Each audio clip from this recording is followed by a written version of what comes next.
Magandang gabi po. Dito na tayo. Ito po si Toto Tirador. Titiradorin na naman natin ngayon si Atong Ang, si Gretchen Barreto, si Lieutenant General Jonel Istomo at iba pa na mga kasapi ng Alpha Group.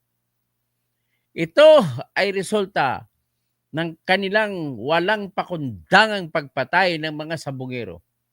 Sinasabi kong patay dahil hindi na makikita. Sa punto de vista ng isang, hindi sa korte, kundi sa isang tao na naniwala na walang ibang pinatunguhan ng mga nawawala. Na dahil hanggang ngayon ay hindi pa nakikita, wala nang ibang nangyari sa kanila, kundi pinatay po sila. At walang ibang mga ebidensya nagtuturo, kundi pinatay sila ng Alpha Group, ng Pitmaster. At ang grupong ito ay pinangungunahan ni Atong Ang. Charlie, Atong Ang. Ano kaya kung ikaw gigilitan ng leg? Ano kaya pakiramdam ng mga anak mo? Ha, Atong Ang? Matindi, matindi. Ito. Pakinggan natin ang iba sa mga tao na nagsampa ng kaso laban sa inyo. Ano kayong damdamin nyo ngayon? Sana, natikman nyo na ngayon ang lupit ng konsensya na bumabagabag sa inyong isipan na gabi-gabi hindi ka makakatulog. Kumusta na kaya si Jonel Istomo? Makakatulog pa kayo buhulan na ito?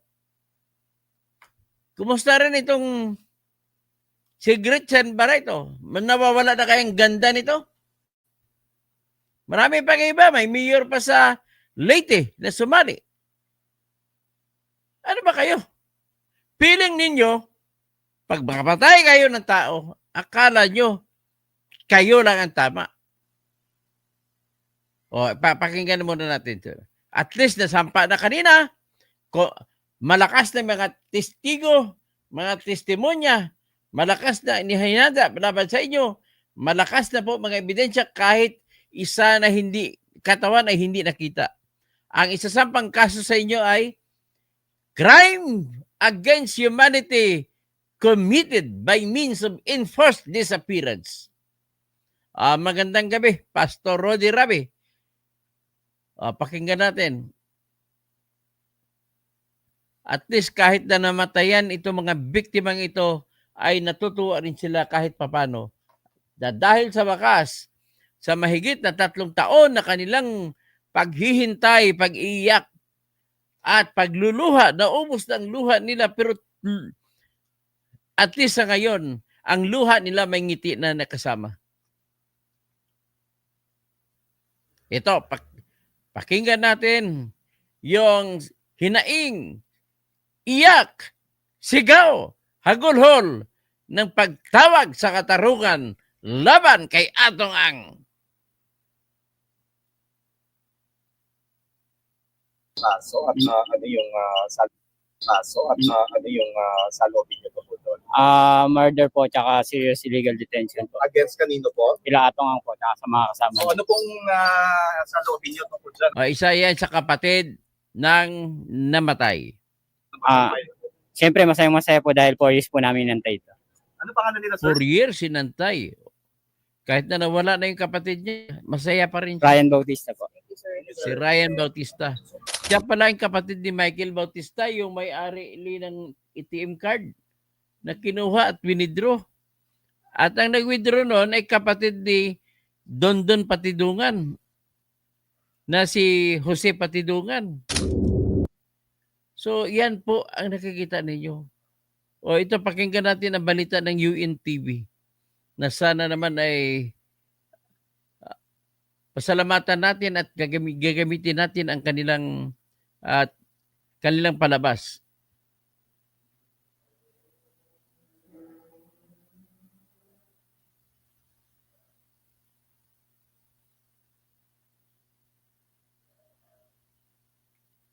Ito. Benedict, anong kaso itong isasampa ng mga kaanak ng missing sa Bungero? Magandang tanghali, Ella. Ayon nga kay Ryan Bautista, kapatid ng isa sa mga nawawalang sa Bungero, kasong murder at serious illegal detention ang isa sa kanilang kaso laban sa negosyanteng si Atong Ang. Kaninang umaga ay nagpunta sa Department of Justice ang mga kaanak ng meeting sa Bungero. Bukod sa mga kaanak, dumating din sa DOJ ang whistleblower na si Julie Patidongan alias Dondon. Kasunod nito ay dinala na rin ng Philippine National Police Criminal Investigation and Detection Group o PNP-CIDG ang mga dokumento sa tanggapan ng DOJ.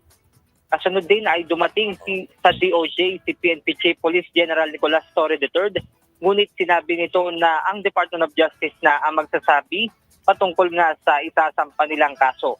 Ayon naman kay Ryan Bautista, natutuwa siya dahil sa loob ng 4 na taon ay unti-unti na nilang nakakamit ang hustisya sa pagkawala ng kanyang kapatid at maging doon sa iba pang mga nawawalang sa Bungero. Ella, sa ngayon ay inaantabayan natin yung ibang detalye mula sa kaanak at maging sa DOJ na ngayon ay nasa isang silid pa rin dito nga sa Department of Justice. At yan muna ang ating update mula rito sa Maynila. Balik sa iyo dyan, Ella. Okay. Maraming salamat, Benedict Samson. So yan, nakita na ninyo ha.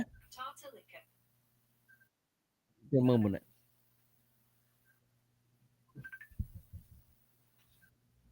Ito, may tumawag lang. Pero ito, tingnan natin ngayon. Yan ha, sa sunod, sino ang ilalabas naman natin ngayon, yung short interview kay sa ating bayani sa ngayon na si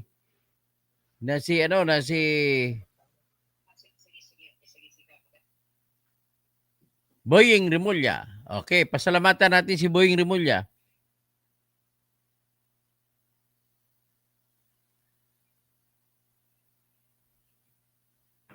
Ayan, si Boying Rimulya.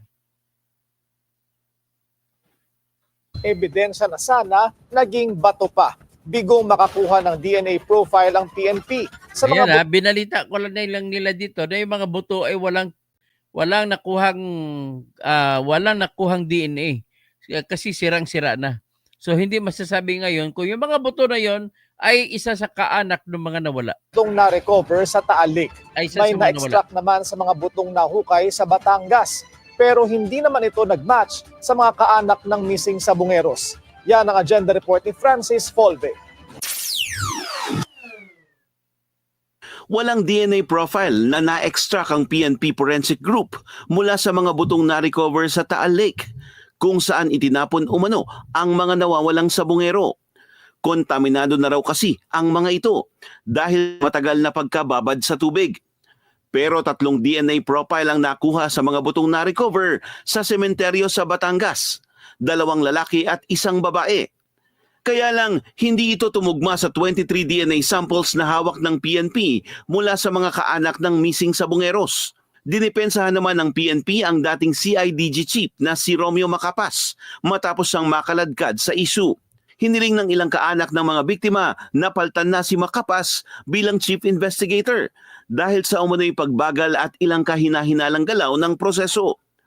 Nauna na rin sinabi ni Justice Secretary Boying Rimulya na upon recommendation, may isang direktor sa CIDG na nasibak dahil meron daw itong ginagawang aksyon na posibleng makakompromiso sa investigasyon. Giit ni PNP spokesperson Jean Pajardo, hindi ito si General Macapas. Pero wala na siyang binigay na iba pang detalye kung may iba pang opisyal ng CIDG ang naalis sa pwesto kaugnay sa kaso. It's so unfair po, very unfair po on the part of General Macapas sa mga lumalabas po ngayong information na he is trying to muddle the investigation. With due respect to you, General Jean Pajardo, halata po sa mga salita niya kaduda-duda talaga ito si General Romeo Macapas. May mga sikreto sang agenda Kaya ang suspetsa ko dyan, to be frank about it, ay nabayaran na siya ni Atong Ang. But in reality, yung mama ay nagtrabaho lamang po. Yung mama hindi magsasalita po yun. Because Alam mo ba, Jen? Alam mo bang kasalanan dyan ni Romeo Macapas? Number 1, nagkwento pa siya na trabaho daw niya yun para malaman kung sinong kinuha sa Cambodia.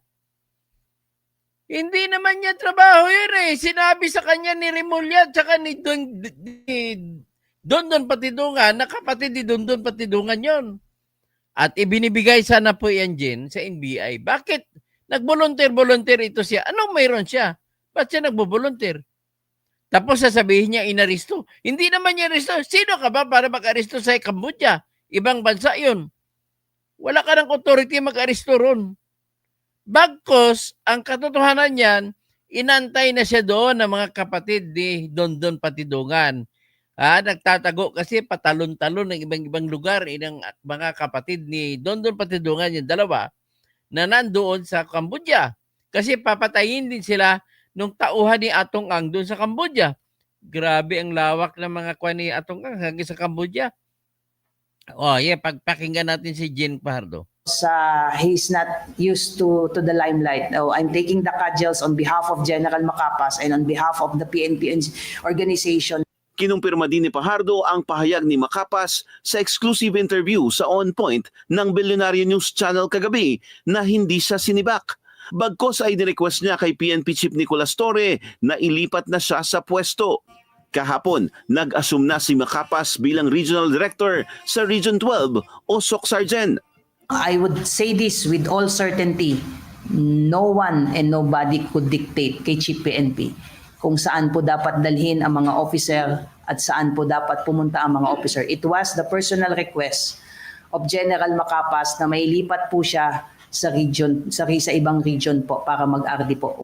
Dagdag ni Fajardo, buo ang kumpiyansa ng Chief PNP kay Macapas. Grabe, malakas pala siya kay Nicolas Torre. Malaki raw ang naging ambag ni Macapas sa pagkahuli kay dating Bamban Mayor Alice Guo at kay OJC leader Pastor Apollo Kibuloy.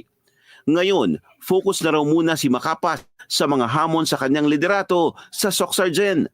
Partikular ang nagiging talamak na smuggling sa Mindanao at siguraduhing magiging mapayapa at maayos ang Bangsamoro elections. Para sa agenda, Francis Polbe. Naniwala ba kayo doon? Pasensya ka na ako, hindi ko naniniwala. Pakinggan pa natin itong isa na sa mga biktima. Tingnan natin kung ano ang magiging reaction niya.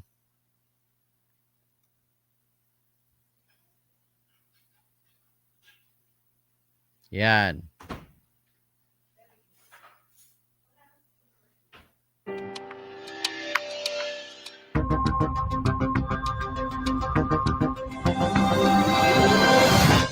Magandang gabi po, Luzon, Visayas at Mindanao. Formal nang naghain ng patong-patong na reklamo sa Justice Department ang kaanak ng mga nawawalang sabungero laban sa negosyanteng si Atong Ang at 60 iba pa. Dawit din sa asunto ang dating aktres na si Gretchen Barreto at dating PNP NCRPO Chief Jonel Estomo. Nakatutok live si Salima Refran. Salima. Mel Emil, multiple murder, kidnapping with serious illegal detention at iba pang mga reklamo ang inihain dito sa Department of Justice laban sa negosyanteng si Charlie Atong Ang at iba pa niyang mga kasama sa tinatawag na Alpha Group kaugnay ng pagkawala na mahigit 30 mga sabungero.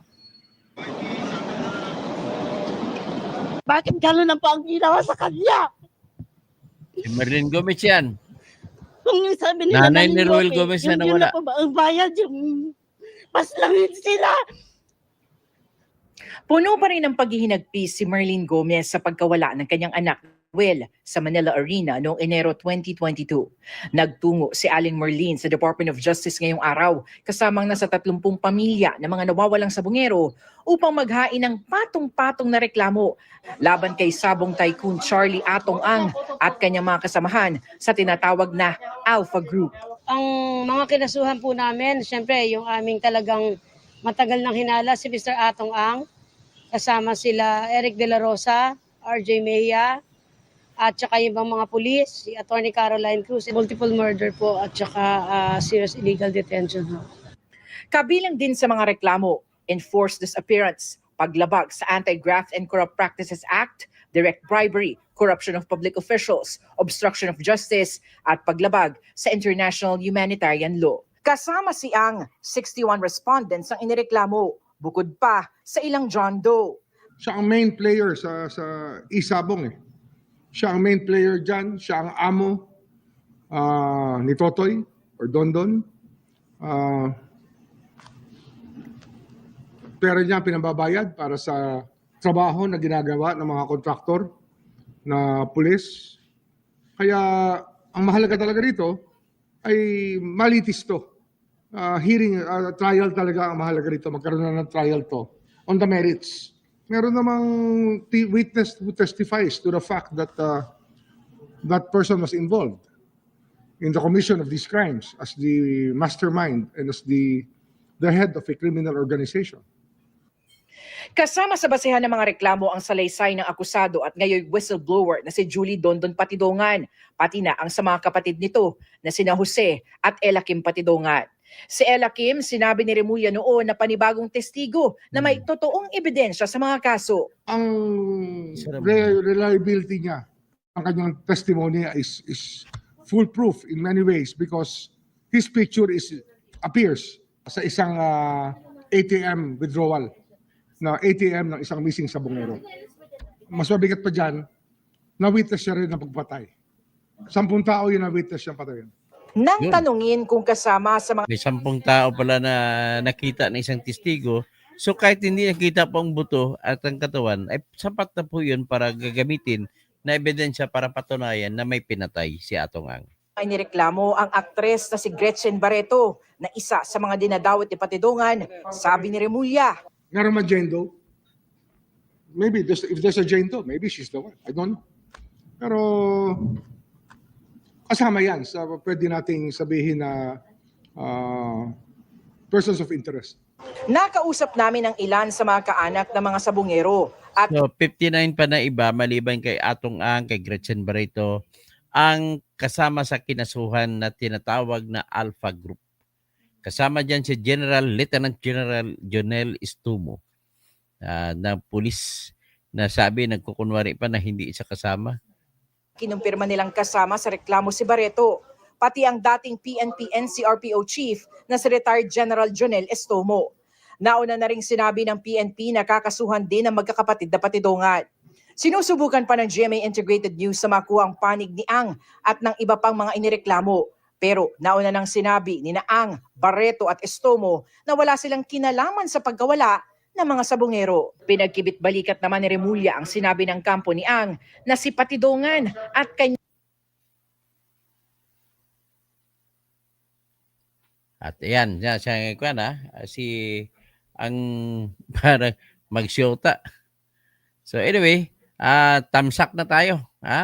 It is done. Thy will be done, sabi ng Panginoon. So ito ngayon, panghuli natin. Ang ating channel ID. Yes, nun excusat. Ignorance of the law excuses no one. Ang kamangmangan o walang kaalaman sa batas ay hindi pinapatawad. Kaya, subscribe na kayo sa channel ni Dr. Toto Tirador.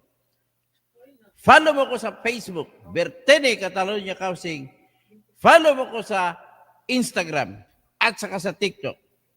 Dito po, marami kang malalaman kung paano i-apply ang mga batas sa pangunahing isyu ng ating bayan. Tara na!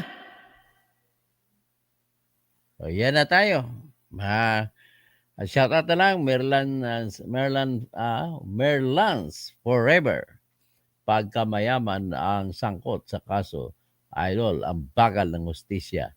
Pag mahirap, huli agad. Cassandra Daisy, hoping for justice sa mga victim. Eladio Giro Socorro, Tamsak. Mercy Narvasa Zosuki. Good evening, Dr. Toto. Makikinig lang ako. Nag-like sa live nyo. Tama para sa batas. My Edel Toto, sabi ni Joy Pacorsa. Alan Sarti, magandang gabi po. Magandang gabi, Fernando Tadike. Magandang gabi, June Dubs. O tama ka, parang pinutol tayo ng TV5, ano? Batanggalin natin ito mamaya. Fernando Rafael Fernandez Cuervo, Rodi Rabi, mag-issue na lang whole departure order ang korte para di makatakas si Atong Ang, Gretchen Barreto at iba pang tatakas na mga yan na wala pang HD o sure yan. So Fernando, Pastor Rodi Rabi, o yan muna tayo.